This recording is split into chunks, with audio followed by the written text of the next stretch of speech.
But the story I do want to tell happened 50 years ago. Coincidentally, 50 years ago this month. It was May 1973. I was 19 and just finishing my freshman year at U of I in Champaign. My brother, Nick, was a year older than me and was finishing his sophomore year at IIT in Chicago. Our parents had abandoned us a year earlier. Well, not really abandoned us, but my dad got transferred, and he and Mom moved to Phoenix, Arizona, the day after I graduated high school in Chicago Heights.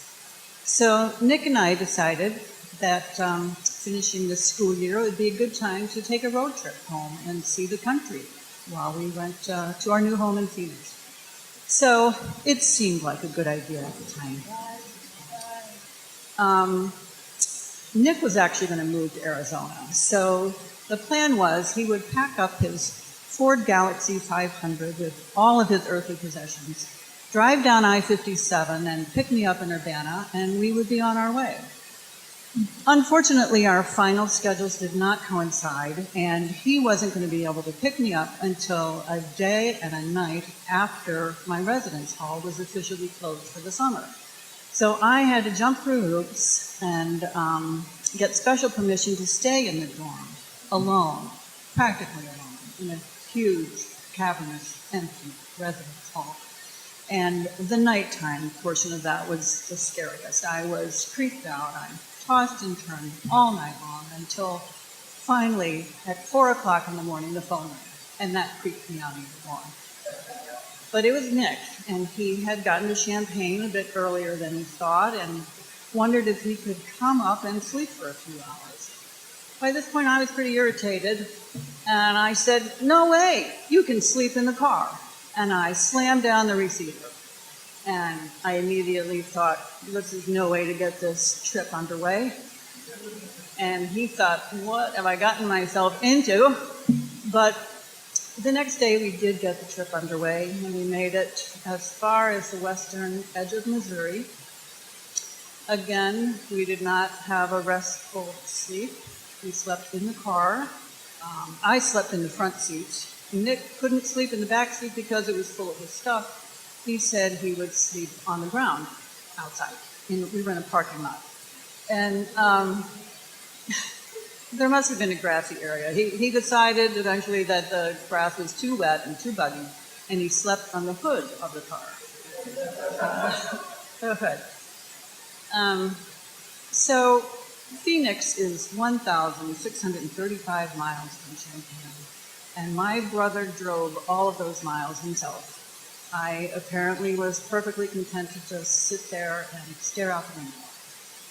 And I was doing just that the next day on our way down some road in Arkansas or Oklahoma, and I've got my feet on the dashboard and daydreaming out that front window when all of a sudden this massive, huge bird just smashes into the windshield, and it didn't just bounce and leave a mess and bounce, it just stayed there and languished in the mess. And it was the most disgusting thing I had seen in my 19 years to date, and all I could do was sit and moan and groan and whine about this horrid view that had come in front of me.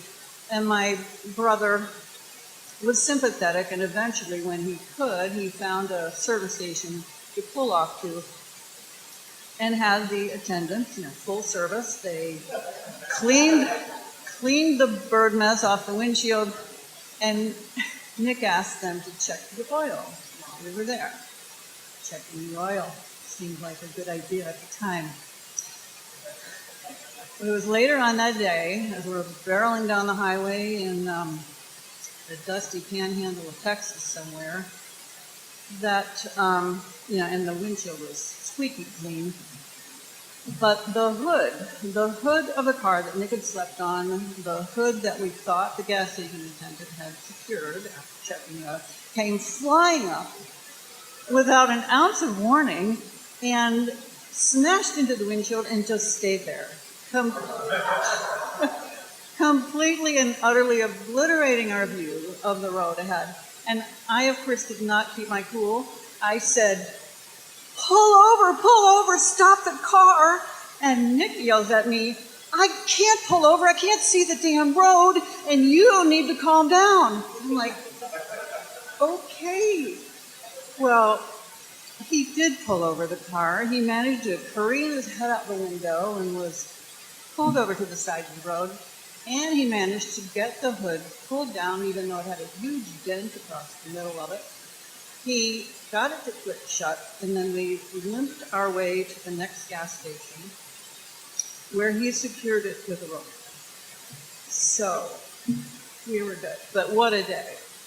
I don't know where we slept that night, but we certainly deserved some cushy accommodations and a good night's sleep, because the next day we were going to drive all the way to Flagstaff, Arizona. And that meant going all the way across the long, never-ending, boring roads of New Mexico. That's just my impression. I had never seen scenery like that, and I just couldn't believe how barren everything seemed. Well, it was in the middle of all that nothingness that Nick and I realized there were flashing red lights behind us. Then there were flashing red lights to the side of us. And at long last, these fugitives on the lam were finally caught. This long-haired hippie driver in the beat-up Ford with the hood tied down with a rope and the rear end practically dragging on the ground from all of his possessions. And then there was that girlfriend riding shotgun. She looked suspiciously stoned or something. So they're like, can we see your licenses? Illinois, huh? Where are you going? We're going to need to look in the trunk. So next thing you know, Nick and I are standing on the side of the road in New Mexico while the cops take everything out of the trunk of our car. Yeah. And the back seat of the car. They were rifling through the glove compartment, and they didn't find anything. There was nothing to be found. So they went on their way. Nick was fuming. I was not too happy about this either. We put everything back in the car and got on our way. Nick was still fuming. I mean, he was grumbling for miles. There practically was smoke coming out of his ears. Finally, he blurted out, "You gotta cut my hair." I'm like, what? Nick had been growing his hair out for 2 long years, ever since he had graduated our Catholic high school, where they mandated short hair around guys' ears, and I couldn't believe he was thinking of cutting it. Well, it turns out that he had heard from our mother that Dad was not going to be happy if he showed up there with his long hair. So, our dad was a good man, good father, good provider. He was raised with the notion that matters and appearances matter a lot, and manners matter a lot. And he was there with his new job, new colleagues, new friends, and he didn't want them meeting or knowing that he had a long-haired hippie son. So Nick knew we had less than 24 hours. He knew we were headed for trouble if we didn't get that haircut. So with this cop stopping him, most likely because of his hair, it was time for me to cut the hair, and I was going to do it when we got to Flagstaff. So we finally got to Flagstaff. It was long after dark. And Nick decided this was the night to pitch the tent. I didn't even know he had a tent in the car. I didn't know he had a tent in the car until it appeared on the road in New Mexico.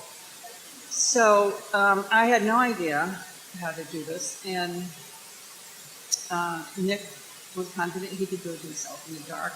This is the single happy memory of this trip for me, was sitting outside the tent, watching him put the tent up, illuminated. His silhouette was illuminated by a single flashlight. And so I'm witnessing this shadow trying to put one pole into the other, and then the canvas is falling down around him, and he's punching it back up so he can do the poles. And I'm just laughing hysterically. And he has a different view of all this, of course, and he's getting pretty irritated with his dead weight of a sister.